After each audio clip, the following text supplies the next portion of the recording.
Welcome to the Artist Pivot Podcast. It's your host, Ayanna Major-Bay, and in today's episode, I am thrilled to have Kevin Brubaker, an executive film producer with a fascinating journey from a medical career to founding his own production company, Dallas Media Productions, in Texas. Kevin dives deep into the independent filmmaking world, sharing insights about his upcoming horror film, The Caregivers, which is scheduled to begin production this fall.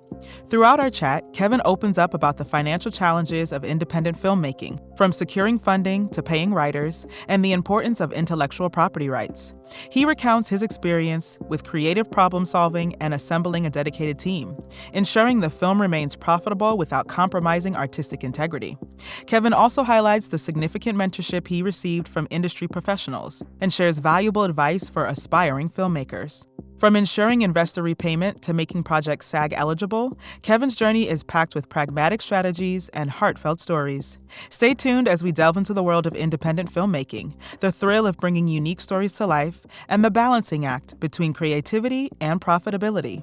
Plus, we're sharing how you can follow Kevin's work and get involved with the Caregivers. Join us for a conversation full of expertise, inspiration, and insights with Kevin Brubaker. Let's get into it.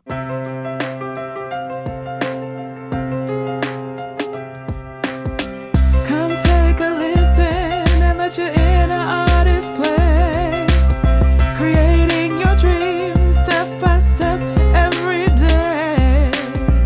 If you're feeling lost and don't know what to do, always remember that you can pivot to the artist pivot. The artist pivot. Hello, and welcome to the Artist Pivot Podcast. I am your host, Ayanna Major-Bay, a multi-hyphenated artist, and I am glad you are here. A couple housekeeping things before we get into the conversation. First, to keep up to date on all the things happening with the podcast, subscribe to the monthly newsletter at ayannabay.com/podcast. Second, to show your support for the show, you can get podcast merchandise at ayannabay.com/merch. And third, please make sure to subscribe, rate, and review this podcast wherever you listen to podcasts, and share this with at least one person. Enjoy the episode. We Audition is the video chat community where actors can audition, self-tape, rehearse, and get expert industry advice. Get instant self-tape readers through video chat, browse through the dedicated actor meditations, podcasts, and books, meet casting directors in the virtual green rooms, and also make money by becoming a reader for other actors. If you join We Audition and use code PIVOT, you will receive a 25% discount on your membership. Link in the show notes. All right, y'all. So on the podcast today, joining me is executive film producer Kevin Brubaker, and I'm so excited to have him on the show and just talk about the things film producing. That he has a new horror film coming out, so I want to talk about that, and also how he got started in this industry, creating his own production company in his 40s. So Kevin, first of all, welcome to the show. Well, thank you very much, Ayanna. I really appreciate it. You're welcome. You're welcome. So I'm going to start with my two favorite questions that I like to ask my guests. So one, have you had enough water today? Like, how are your hydration levels? I probably should have more. Right. Understood. That's the typical answer. It's like, Yeah. I wish I should. Thank you for making me think of that today. And my second question would be, if I were to text you right now and be like, Kevin, hey, how you doing? How you feeling? But you could only respond in emojis only, what would you text me? I would do a happy face emoji because getting a chance to talk to you and share the news about this great film coming out. Yeah. That's a dream come true for me. So there we go. Yay. Thank you. Thank you for that imaginary text. I would take that. And I'll return a smiley face too. I'll return it. There you go. I love it. Yes. Okay. So what I want to dive into is first, like, you started a production company in your 40s. And I think that's incredible because I'm a person who does not believe that dreams like expire or that you have to conform to the timeline, if you will. And so I want to know, first of all, your inspiration for starting your production company. Well, I think I've always had an interest in motion, in the sense of pictures, Hmm. television. My first steps as a baby came from watching a commercial. Oh, So wow. uh, it drew me up. I didn't walk for another 2 weeks after that, but that commercial really captivated me, brought me in. Yeah. And I think there's something great about that medium. I think Hmm. TV, movie theaters, any kind of that sound and picture connection, I think really connects us in a way that even like this, I mean, how many years ago it was before COVID that we would sit here and have a Zoom meeting with each other Hmm. and record it for a podcast? I mean, that wasn't even heard of even a few years ago. So, Yeah. this is a medium that allows us to really express ourselves to each other, our emotions, and it allows us to just reach one another in all kinds of mediums. I mean, I don't know if you've Hmm. been into a movie theater lately, but Hmm. when you sit there, I know when I watched the most recent Willy Wonka, I mean, I was watching that almost standing out of my chair, just cheering for him Yeah. and the success, and how many horror films do people go see and then they're like terrified for like days. I mean, I Hmm. had a Hmm. my I had a friend when I was living in Iowa, and his wife used to like to watch horror films. And for some reason, it's really interesting. Women seem to have a dynamic for horror film watching more so than men. And you would think it'd be the Hmm. reverse, but for some Yeah. reason, women like horror films. And she watched it, and she had to have my wife come over and stay with her for like 2 or 3 days because she just was having too many nightmares Hmm. after Hmm. watching it. I was like, why do you watch something that gives you nightmares? But that's Right. kind of a thing, but it helped build a strong friendship from her and them together. So, watch a horror film and make a friend. I Yes. Yeah. guess Right. exactly. So yeah, I've always loved it, but I didn't really get a chance to really pursue that Hmm. dream because my father had died when I was in high school Hmm. of cancer, and so I wanted to pursue the medical field. I was going to become a biochemist. Okay. Um, then when I got into college and trying that, I realized that you have to be smart. So I had to go a different direction, unfortunately. Uh, Hmm. but I got married when I was 23, and Hmm. my wife and I, we had the normal kind of some struggles and trying to decide what direction you want to go, what career, and all this kind of Hmm. stuff, and Hmm. trying to get your feet under yourself. And I wasn't born with a silver spoon in my mouth, let alone in my hand or anywhere else near me. Yeah. It was just always seeming like a struggle every single time I turn around. But we're now married 37 years, and Ooh, yeah, congratulations. thank you. I found a woman that decided that I was worth fighting for, and I don't quite understand why all the time, but that was her thing. So Yeah. we're together 37, and it's been wonderful all through all the struggles and the victories. And so her job recently had gotten transferred down here to Texas, so now I'm Hmm. a Texas resident. Yeah. But they have a really good film industry down here. A lot of commercials are Hmm. filmed out of Dallas and out of the Hmm. Texas area. And Austin's got the South by Southwest Film Festival, Yep. which is a pretty prominent one. And Austin's got a lot of good, strong background in filmmaking. Hmm. So a lot of great Hollywood actors live in the state of Texas, like Matthew McConaughey, for Yeah. one. Yeah. So I mean, um, it's just an area for growth. And so we had done some films up in Iowa Hmm. when I was in my early 40s. We did one feature. I most at by the time that was done, almost didn't decide to make any more films. Uh, Okay. it was yeah, I had to fire my director halfway through it, Oh, and geez. had to struggle to Yeah. put it all together, find a new editor because he was going to edit as well. So I Hmm. had to find a new editor, which was really kind of a blessing in a way Hmm. because and my wife talking to people at her work about this incident and that we needed a new editor. One of the guys that's still a coworker with her Hmm. overheard that and said, "I know a guy." And through Huh. that guy and helping him with some of his productions, ended up creating a great friendship between my business partner Yeah. and my wife and myself. And now we have the Yeah. Dallas Media Productions here in Dallas, Texas, Hmm. after we moved from Iowa down to here from all Yeah. of that. But I'd always wanted to make films, and Okay. we've done a good job keeping each other in the fray. As soon as one of us says, this is insane, why are we doing this? The other one says, no, we can do this, and pushes us through. So it's great to have a good team.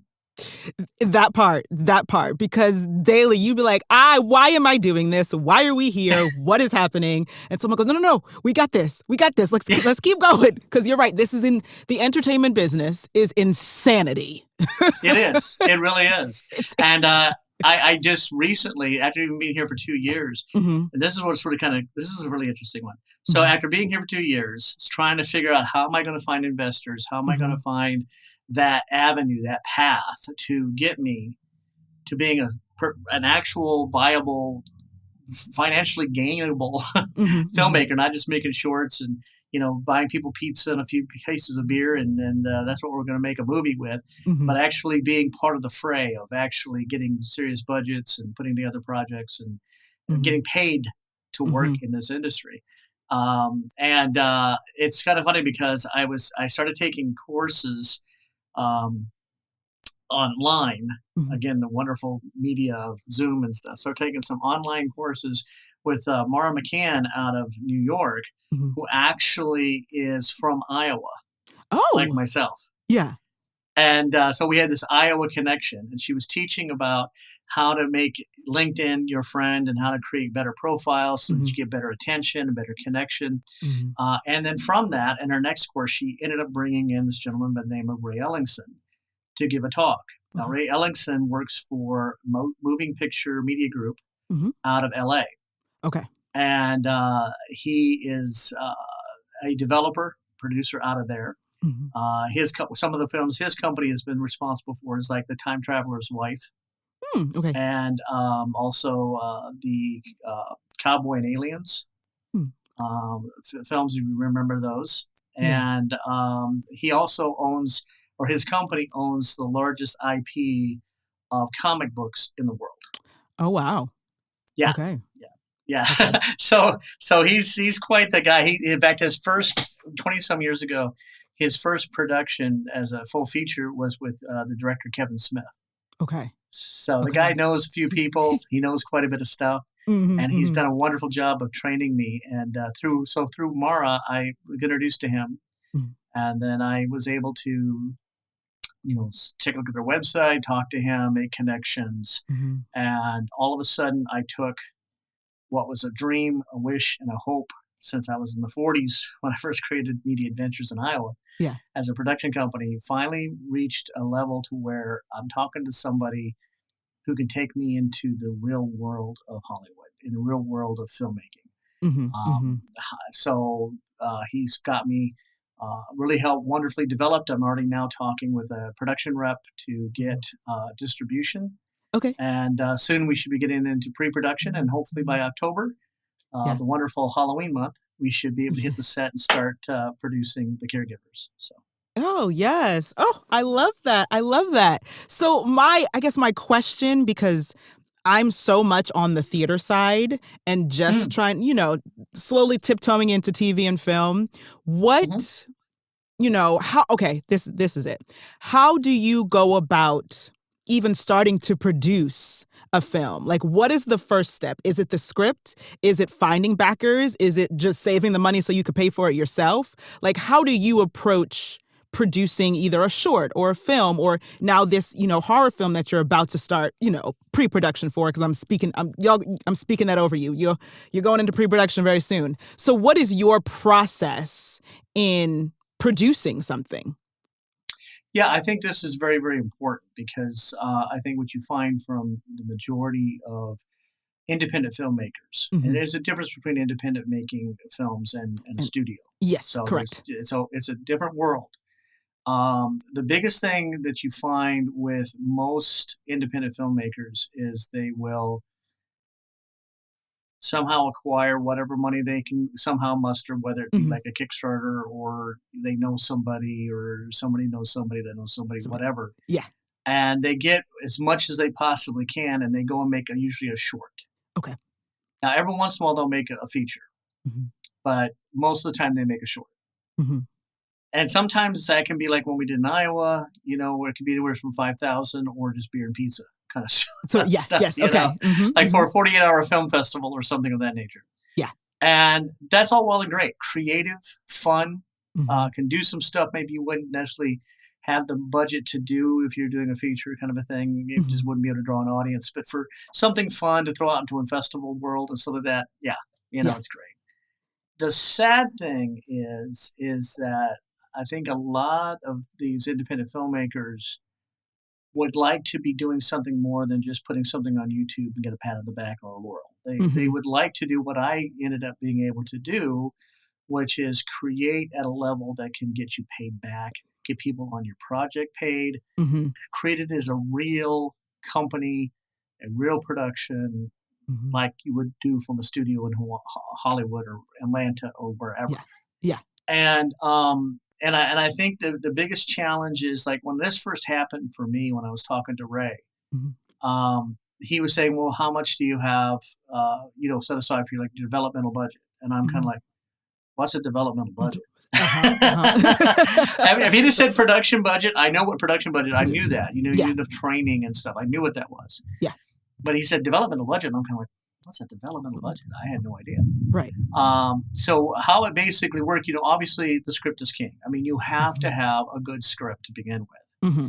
And so I had a great one from my really good friend and writer up in Mount Vernon, Iowa, incredible filmmaker, Michael Bergen.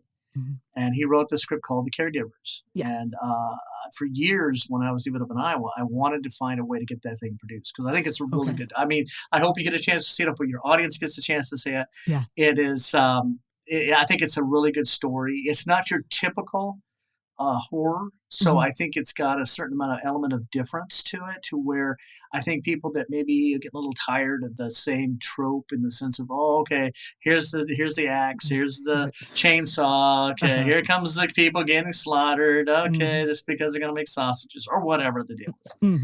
And most of them is horror. They want something a little bit maybe with some substance, a little depth to it.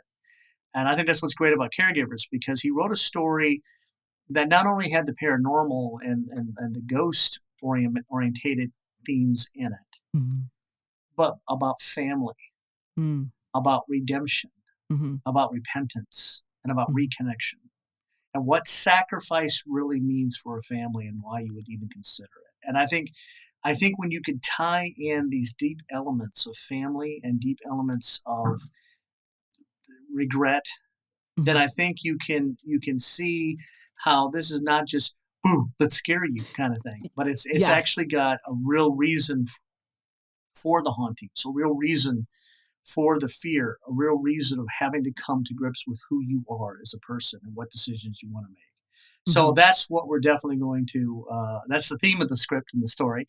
That's what we're going to hopefully make sure gets on screen when we get into production. And so that translates over into the film and the sound when we get all together with it. But, so I wanted to put this together because I saw how it was unique, but I never really knew how to. I understood how to make a film. I knew how to get camera people and sound people and lighting, and I knew how to make a film.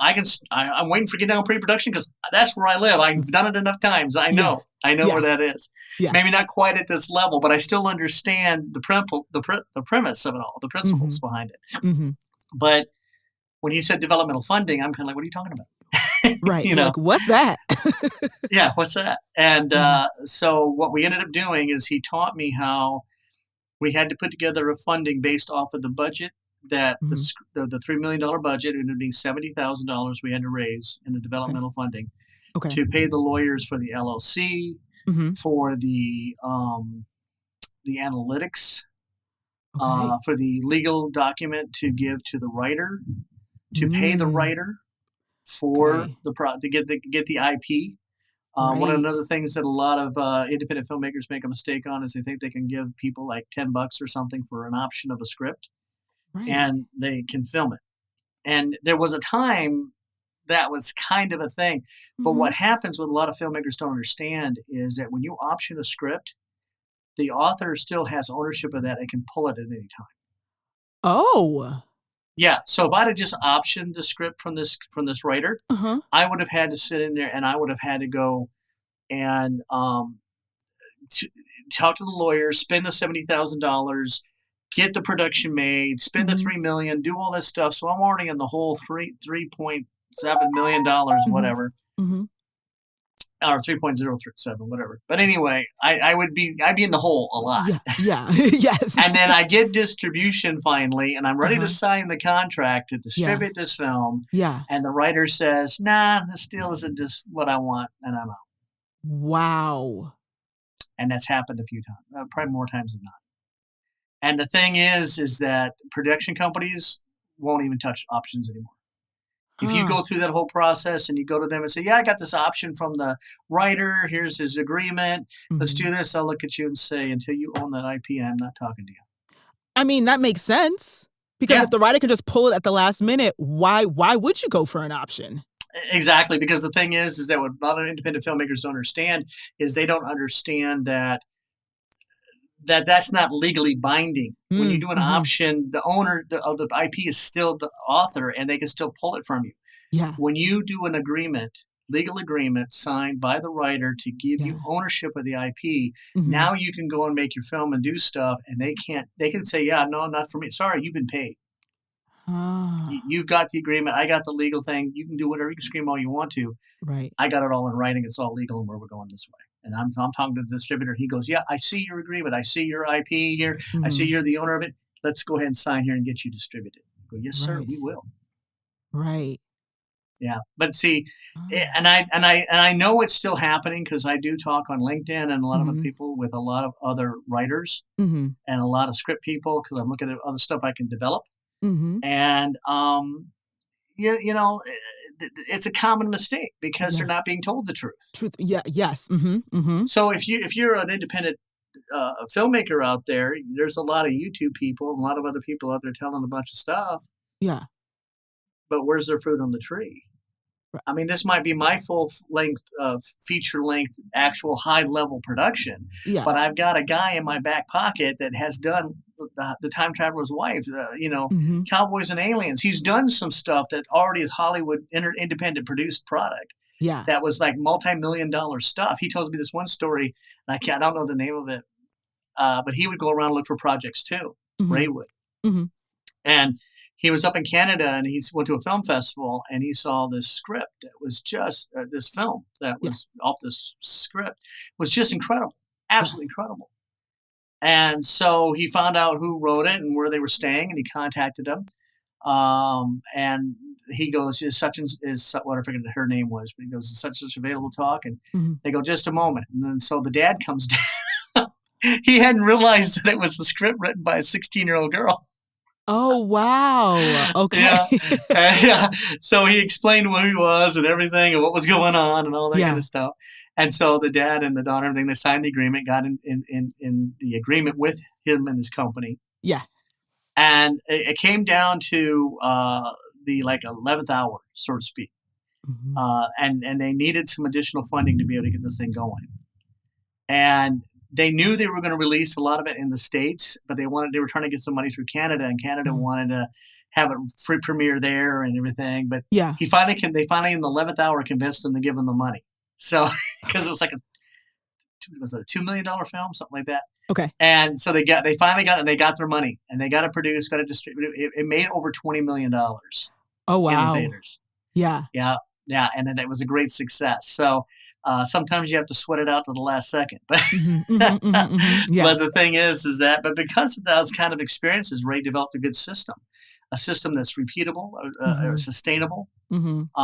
and one that can help independent filmmakers like make a lot of money. And Yeah. I'm also open for co-productions if he wants Yes. to cut their cost and still make some good money. So we can always talk about that. Mhm. Um, but because of working with Ray and going into his system, we had to go through a gentleman by the name of Michael Praver with us on LinkedIn under funding, funding, funding, Mhm. and he basically got us business credit cards.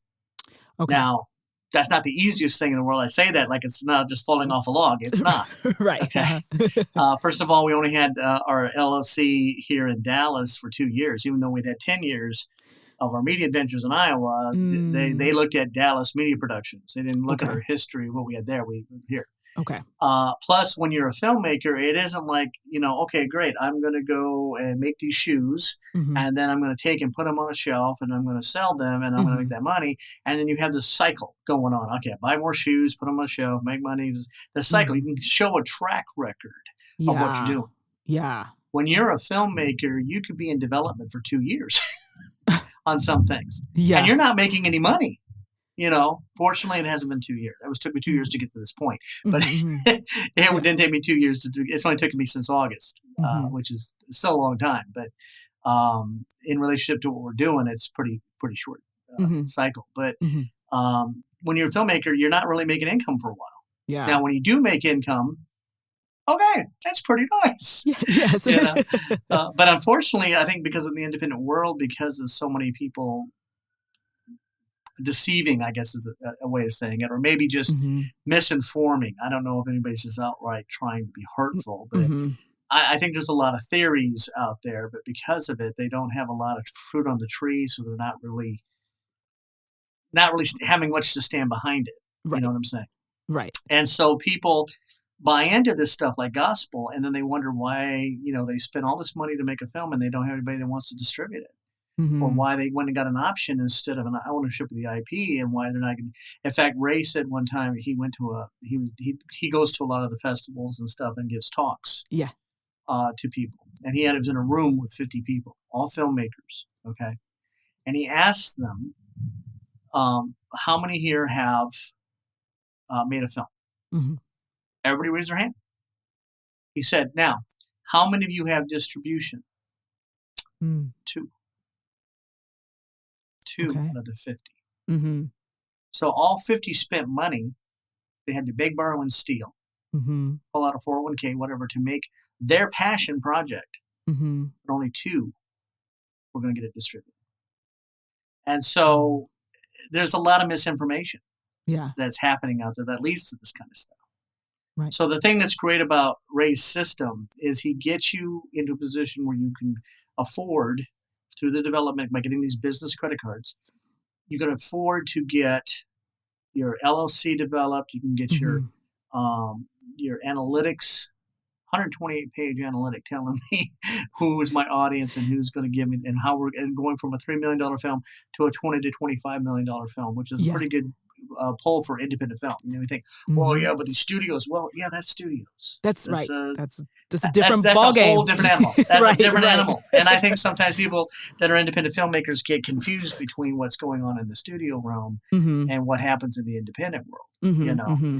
they start thinking about, well, I've got this great film that's maybe 20 million bucks. And it's like, well, it might be awesome. Yeah. But without studio marketing and backing, are you going to be able to run the marketing campaign Mm-hmm. to the point to where you're going to pull enough audience to recoup that? Yes. Yeah. So, so as an independent, without that backing, if you could somehow restructure it into Mm-hmm. into a $5 million Mm-hmm. film and make $30 million in the process, Mm.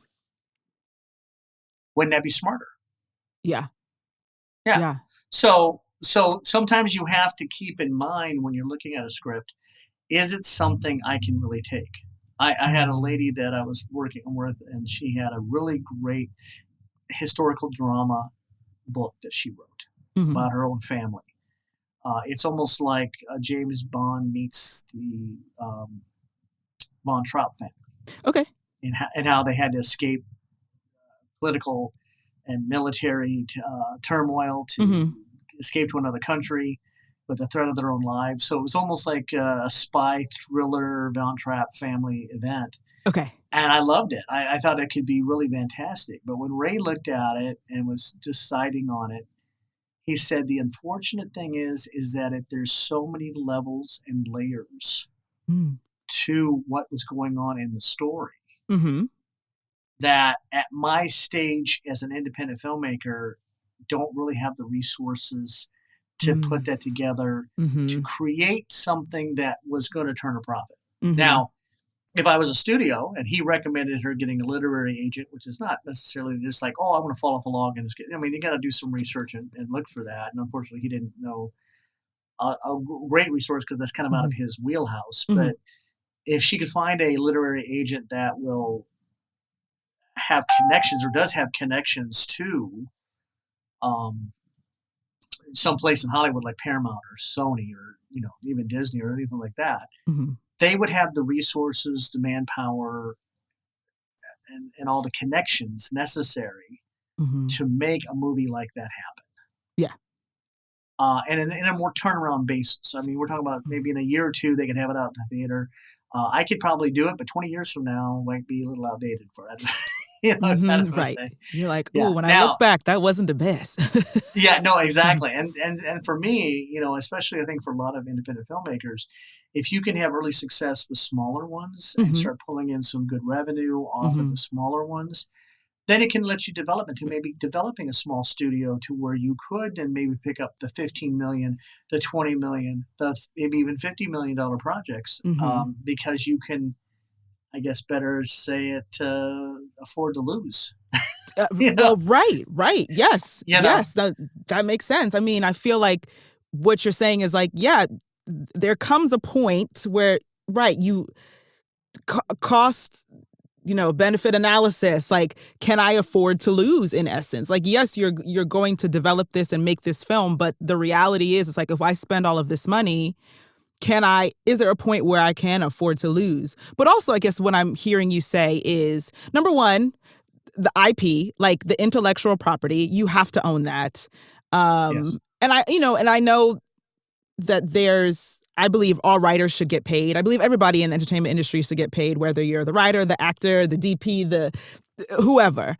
But knowing that, okay, own the intellectual property, but pay the writer fairly for their intellectual property, for their IP, and mhm, a developmental budget of, oh, how much is this going to cost me to develop? And like you said, it could even be up to 2 years before you really turn something, but can you afford that? And that, right, that makes me think about, unfortunately, as artists, we don't get kind of paid like athletes do. Like athletes get paid to be in the gym and be ready for the game. Like you get paid to be ready. You get paid to maintain your body. And for us, it's like, well, you're not getting paid to develop this film. I'm not getting paid to continue my voice lessons and audition and all of that stuff, but it's, figuring out, okay, how do we continue to fund our projects? And as an independent filmmaker going, okay, yeah, can I afford to lose this? Like I don't want to, but right. can I? Right. Yeah, because it's a risk gain type of a deal, Mhm. and unfortunately, because some of the independent filmmakers aren't being trained correctly and don't have the Mhm. right system in place, Mhm. they put more and more risk on it. And Okay. then if you find an investor who says, "Yeah, I'll give you 100,000 or even 1 million or whatever to make your film," and Mhm. then you are not really in a structure that's going to get it distributed, even if you could get it produced, Mhm. then he's not going to get his money back. You're not going to get any kind of profit out of the whole work and hard sweat and tears you put together to make this thing happen, Yeah. working maybe 10 or 12-hour days. Yeah. And and then you're like, well, what am I supposed? And he's not going to give you money again. Right. These guys Right. that are investors, they're businessmen. They're not creatives. Mhm. They're giving you 100,000 or 10,000, whatever they're giving you, so that when you get it distributed, they get their $100,000 back plus 10%, or $1 million back plus 10 or 15 or 20, whatever the agreement was. Mhm. And if you can't have a system in place to guarantee that, why would they even want to give you money? Yeah. I mean, they got to Yeah. think about that too. He's like, I'm getting money from somebody that I need to be able to pay back, but I don't have a system in place to pay them back. That would be ridiculous. That Mhm. would be like somebody going buying a stock that has fallen 20% every single day. I mean, why would you do that? Mhm. Wait till Mhm. he Mhm. stabilizes if it doesn't completely go out. Right. But yeah, so Okay. Okay. I think what you find is that if you have a structure in place, so when I have my funding, I can pay for my LLC, pay the Mhm. writer, and the Mhm. thing that's interesting too, you hear on some of these deals and some of these options, some of these independent filmmakers will talk about, yeah, I told the writer to give them $100,000 for Mhm. their script, and we'll Mhm. produce this thing on this nice option, and we did and everything, and it's like, okay, listen to what you just said there to me, Mhm. okay? You're going to make $1 million film. You're going to pay the writer $100,000 for the IP. Mhm. You've just given up 10% of your operation costs. Mm. 10%. I Mm. mean, that's a lot of money when you figure you've got to pay a director of Yeah. photography, makeup artist, costumes. Uh-huh. I mean, Yeah. I'm sure the writer, and like Ray says, hey, if you're a writer and you can get that deal, laugh all the way to the bank. Right. But to a production, that's death. Mm. Mhm. Now, according to like a WGA, I think it is, and it kind of prorates based on budget. Okay. But I think on a $4 million budget, it's like 2680. So Okay. $2,680 is what you pay the writer for the IP, and Oh. then they get 2% Mhm. of the budget. So they Okay. would get, Okay. then they would, so when you get, like, I'm going to be working with with the Small Business Administration Mhm. to get my $3 million so I can produce this thing. Mhm. And what'll happen is, once you get that in the bank, then you turn around and give that 2% to the Mhm. writer of that Okay. 4 million. Okay. Then when you distribute it or get it out to the distributor that you've gotten your promissory note from, and I haven't quite touched on that yet, but Mhm. basically then you would then get royalties, and then the writer gets paid 2% of the Of the royalties royalties. off the back Okay. end Okay. until forever and eternity, Mhm. kind of.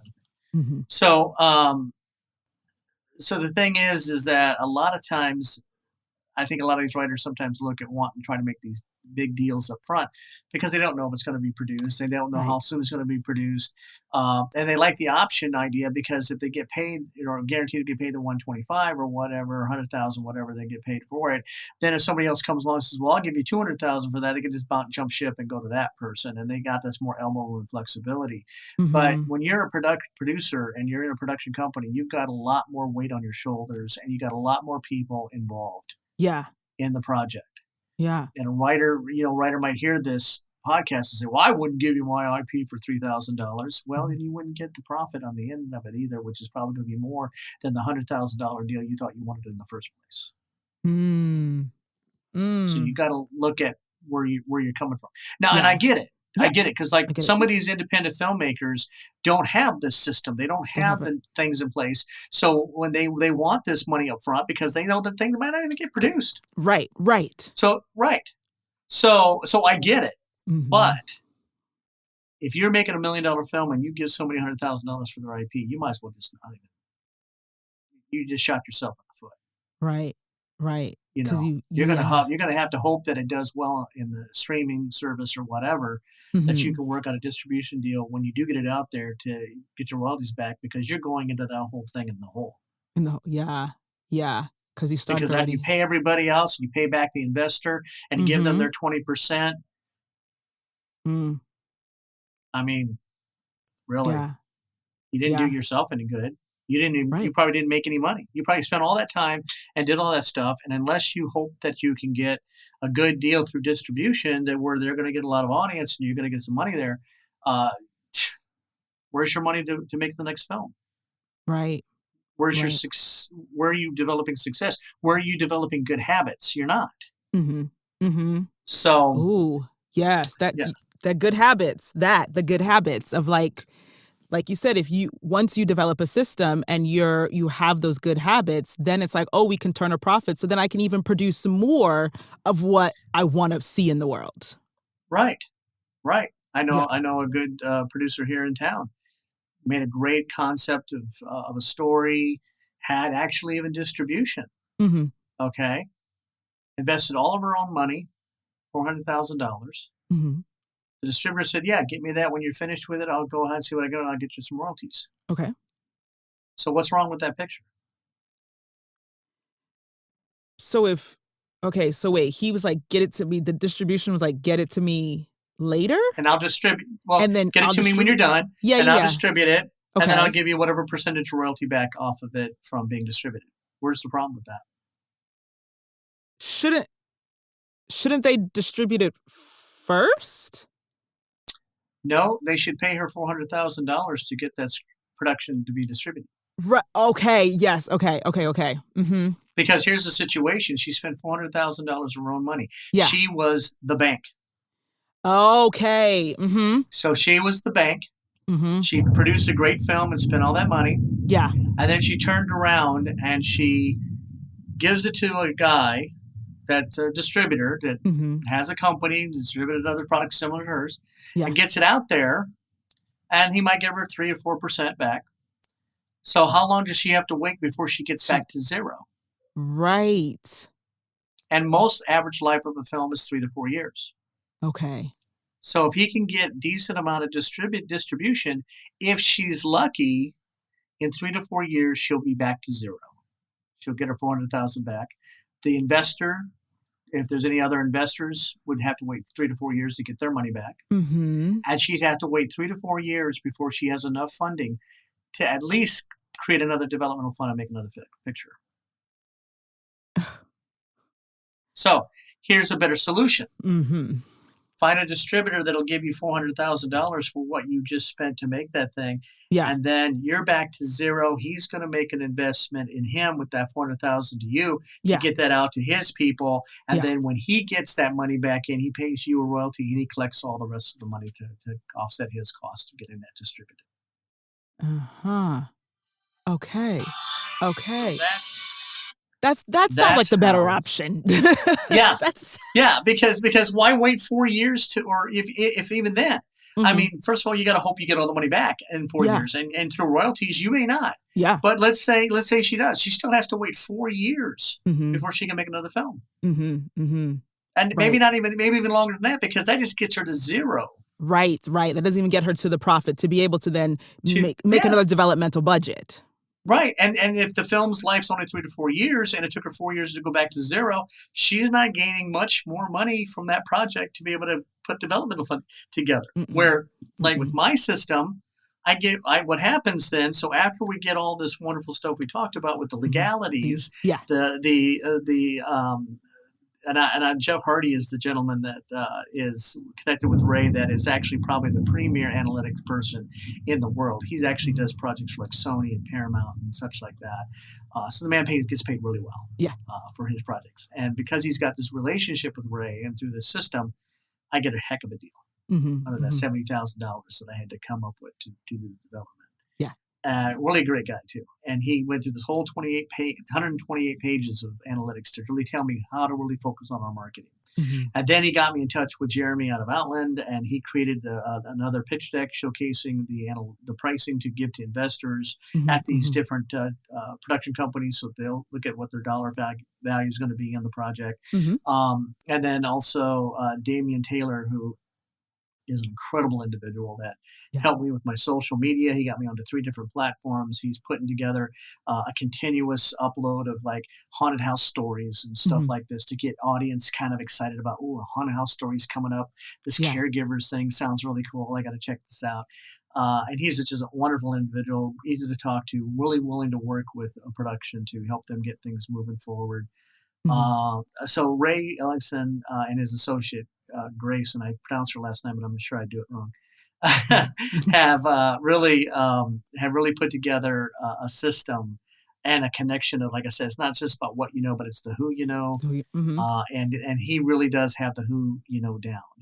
And so that connection brings you to the point where then you can talk to your production rep. Your production rep is, in this case, is Ray Lita.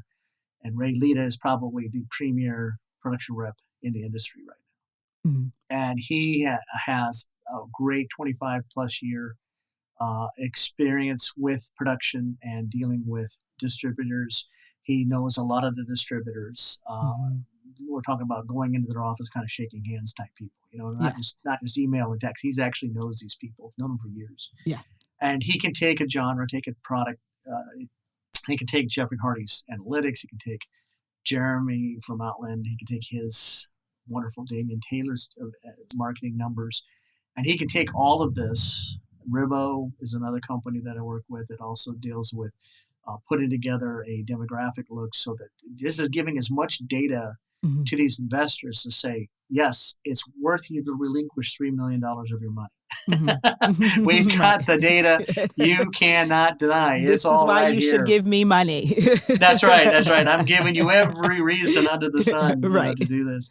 And And so he can go in and talk to these people, and usually within 30 to 45 days, he has a pretty good idea who Mhm. is going to give some deals. He'll sit down with me, usually with Mhm. about 3 or 4 different deals, Yeah. and he'll say, "Okay, they're going to distribute this way, and they're going to offer you this much percent on the profit, and they're going to run it for this way, and then they're going to switch over to this or whatever." And so we're going to be able to look at these deals and Mhm. sign off on the one as a group, as a team, Yeah. on what's going to benefit everybody, Okay. and not just jump at somebody, but we're going to look and get a great option that's Mhm. going to be profitable for everyone. And Okay. so then we can take that, and they'll give us that when we sign that money for that distribution company, Mhm. that distribution company will give me then a promissory note, Okay. basically, that says, upon delivery of your film, we will give you XYZ. Okay. So in this particular case, hopefully at least the 3 million. It could be a little bit more. Sometimes they Mhm. believe in the product so much they'll give you more than the 100%. Yeah. But they'll give you that promissory note. You take that over to the Small Business Administration. Mhm. They'll open you a line of credit up to $5 million. That Mhm. they'll take the money you need and put it into a special insured bank. And Okay. there's like 2 or 3 of them here in Dallas, Texas, that Mhm. will take this funding. And then we, at the same time, also have to sit down and talk to the SAG, Yes. Mhm. the script writers. No, Screen Actors Guild. screen Uh-huh. actors. I get the WGA and SA. Yeah. Okay, yeah, Screen Actors Alliance. And we have to talk to them about our project becoming SAG eligible, Mhm. which will then allow us to be accredited for the film as a SAG production. Okay. And then the importance of that not only is, and we were going to pay people according to SAG anyway. Mhm. And we live in Texas lives in a right to work state, so Oh, I you didn't can know be that. a Okay. yeah, so you can Okay. be a non-SAG actor, and you can Mhm. still be paid. You know, they can pay you less Mhm. because it's an at-will state, but Right. we would honor SAG. Yeah. Because as being a SAG production, if you get like as a recognized like 3 or 4 of those, Mhm. then you can submit out to the Producers Guild of America, Oh, okay. and you can become an accredited producer.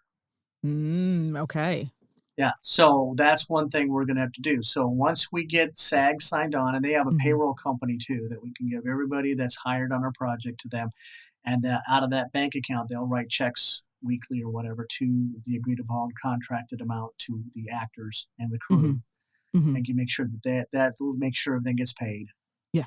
And then what's also nice about Ray, he also gives us access to a CPA Mhm. that I'm sorry, to a Mhm. CPA that will actually then take all of our receipts and everything, Mhm. and they do a whole bookkeeping system, color coded and everything, gives it to that CPA, and the CPA then does our taxes for us, Okay. all for this developmental funding. Right. So, Hey. you know, Yeah. that in itself's worth it.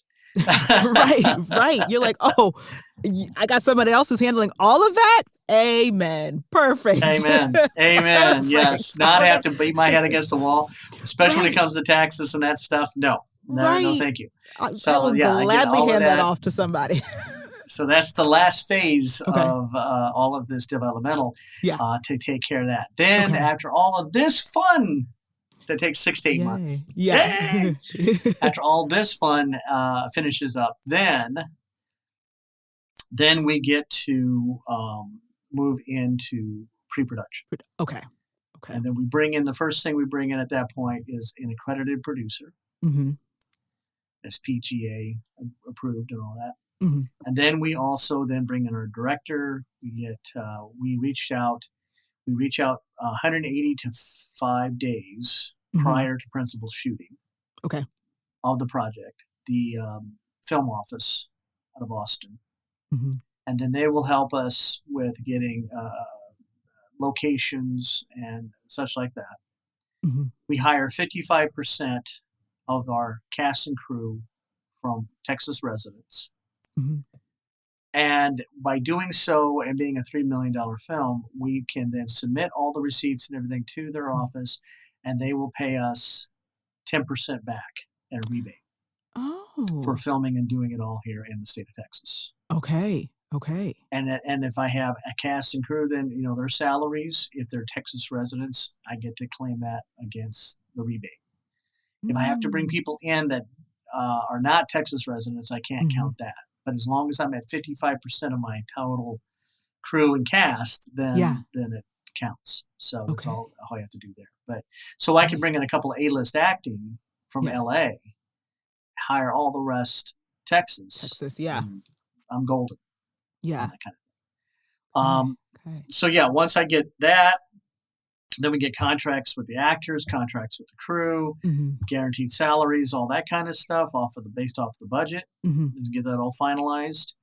Then we got it set up right now, and it might change a little bit, but right now we have it set up for the shoot schedule to being 21 days. Mhm. So then we get in hopefully by October if Yeah. things go well. Yeah. We'll be able to go on set, get the thing done in 21 days, and then be able to get it to editing. Yeah. Hopefully they can get it done in a month or two, Mhm. and because there's some special effects, so Okay. that won't slow down too much. Yeah. But do a month or two of editing, and then get that out to distribution. Mhm. Fulfill that agreement, get the money, all that paid back. Mhm. My development will be paid to zero probably before pre-production, because as soon as we get the SBA money, we can then pay ourselves with all we paid out for development, Yeah. and we'll get that all 100% recouped. And then when we turn it over to the distribution, we'll get that pay off the SBA loan to be at zero with that. Mhm. So we'll have a film made completely no cost to us, and we wait for the royalties to come in from the distribution from that point on. And That's we can rinse and repeat once right. again. Right? That sounds golden to me. And yes, rinse and repeat. Right. I love it. Rinse and repeat. Repeat. Yeah. So, my last question to you would be, what would be, your word of advice or words of advice, nugget of wisdom for, independent film producers? Because this ain't easy. Nothing in the entertainment industry is easy. Right. But the caveat, I always say this, but if you want to do it and you have the desire to do it, I'm always like, go for it. Go for it. So what would be your advice? And like either where to start or what not to do, not to do, but what would be, your nugget of wisdom? I would probably say the number one thing is to keep yourself open to ideas from people that can teach you the right system, a system Mm, that's going to work for you. yeah. Not that what I'm teaching or telling you about is golden. I think it works. I think it works Mhm. well. I think it's rinse and repeatable. So, Mm, in my personal opinion, why not? yeah. And you can always shoot me an email at Kevin at thespeedofplot.com, Mhm. and I'd be glad to correspond with you on a project and answer any questions off of this that you want. Yeah. If you have something that's working, I'm not going to tell you no, but I would tell you to at least be open minded to Mhm. other options, Mhm. because what's working for you now, can you guarantee it'll work next time? If you've got a Mhm. person that's got $1 million and they get tied that up for 2 years and they finally maybe get that money back, even with their extra 20%, Yeah. things may have changed for them and they might not want to do that again. Mhm. Mhm. Where, like with the Small Business Administration that I'm doing, they might have more or less funds from year to year to year based on who's in the White House, Right. kind of Yeah. thing. Yeah. But they're always going to be there. Yeah. Mhm. They've always been there. They might not always have all the funds that you need when you need it, but at least Uncle Sam is a little bit more reliable on that than Uncle John. Or Right. Yeah. and then you also have some other people that sometimes are like, yeah, I'll give you $1 million to make your film, but then you have to have my niece in there or my nephew in there or my grandmother in your film or whatever. And Mhm. then they're on set every day and they're telling you, you need to do this, you need to do that. And it's like, well, then who's the real producer here? Too many strings attached. Mm-mm. Mm-mm. Yeah, exactly. So Yeah. I'd rather say is that learn and listen. Realize Mm. that you don't always know all the time. There's always something new to learn. Yeah. Even me going through this process with Ray, there's been things that I'm like, oh, I didn't know that. Oh, that's what Mhm. should be happening. Oh, that's where we should go. Yeah. So, be willing to learn, be willing to Yeah. listen. Yeah.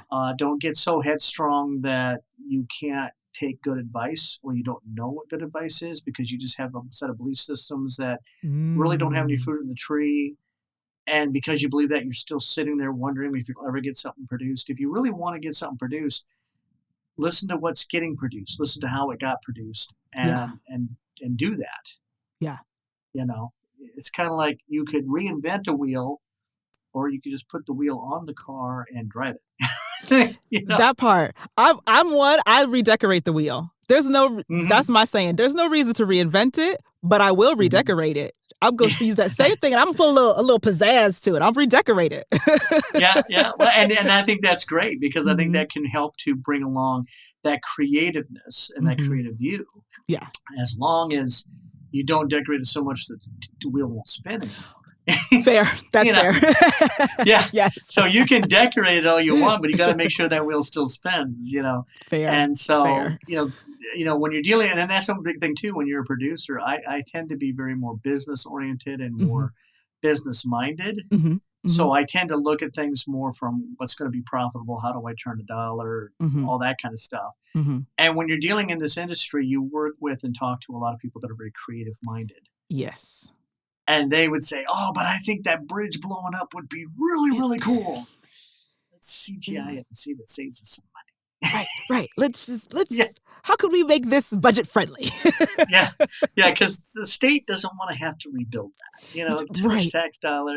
So no, right. We're we going to interrupt that's too much. traffic. We're just going to not, no, we don't want to need to do that. We're not rebuilding any bridges. Exactly. Yeah. It's like, well, no, we gotta go to Sri Lanka to make this film.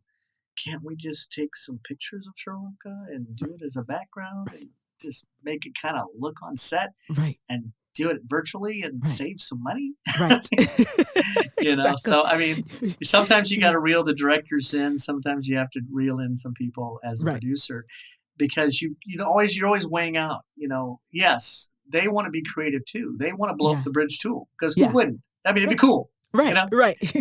but they also know that they've got to look at how many audience members are going to come and buy a ticket so they can watch a bridge blow up. Mhm, If mhm. they get a lot, then definitely let's blow it up. If they're Right. not going to get that many more tickets sold, probably Probably right. not. We're just gonna CGI this. We're just gonna Yeah, CGI exactly. this. Well, exactly. Or Yes. we're gonna just Uh, listen to the explosion off camera. that too, that's a very good option as well. Yeah, Yes. exactly. I love Yeah. it. I Boy, love it. that bridge just blew up, didn't it? Yeah, Yeah, I oh, guess it yes, it did. did. Yes, it Yeah. did. It But sure if you did. pan the camera, no, it Right. did not. But you No, heard it. You but heard it. you So heard it. You heard it. I love yeah. that.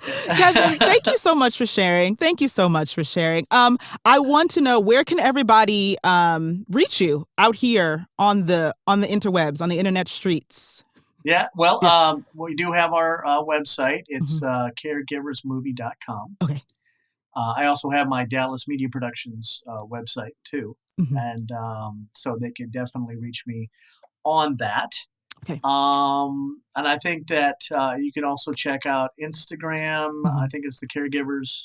Maybe it's the Caregivers movie. I can't remember. Mhm. On Instagram, there's also a TikTok channel Okay. of the Caregivers as Okay. well. Okay. And we're adding more and more content all the Mhm. time. And Mhm. as we get closer to production, which should be hopefully October, maybe September, somewhere in there. Yeah. We're going to start doing some behind the scenes. Okay. We're going to maybe start seeing do some podcast of the actors Yeah. talking about the project, the script, Okay. why they want to do it. Yeah. Definitely behind the scenes and post production stuff, and start really ramping that up as we get closer and closer. So Mhm. this is a very nice preliminary. Yeah. I would love all your audience to watch. Be ready to go to those social media sites and see the stuff about the Caregivers and watch for it. It's going to get more and more information, more and more Yeah. excitement, get closer as we do, and it'll be a great Yeah. film. And I think Uh, everybody's going to enjoy who's going to be there and what's going to happen, and seeing it in the theaters. yeah. Might be a limited theater release Mhm. and do some overseas stuff, and then maybe streaming. Okay. But I think the thing that's going to be exciting is that it's just going to be a good horror with a little different twist, Mhm. and I think giving somebody something unique to Yeah. see in that in that genre, so to speak. So I Oh, hope people love perfect. it, and I appreciate the opportunity to get the chance to talk to you and be able to share this upcoming story that people can actually enjoy and see. Yes. Yes. Oh, Perfect. Thank you. And don't worry, everybody, I will put all of that in the show notes. So I'll put the websites and your email and even the Insta. I'll go and find the correct handles. And also all of that will be in the show notes, everybody. So you can click easily. And so, Kevin, I must say to you, as I say to everyone, thank you, first of all, for sharing space with me on this podcast. But I acknowledge you, I celebrate you, and I uplift you. Well, and that's reciprocated back to you as well. Thank you. Thank you so much. Thank you. Thank you. Yes, thank you so much for inviting me to have this time to talk with you. Of course. All right. This podcast is produced by Ayana Major Bay. Editor is Kieran Niement. Theme song lyrics written by Ayana Major Bay and Melissa Victor, with performance by Ayana Major Bay. Please make sure to subscribe, rate, and review this podcast wherever you listen to podcasts.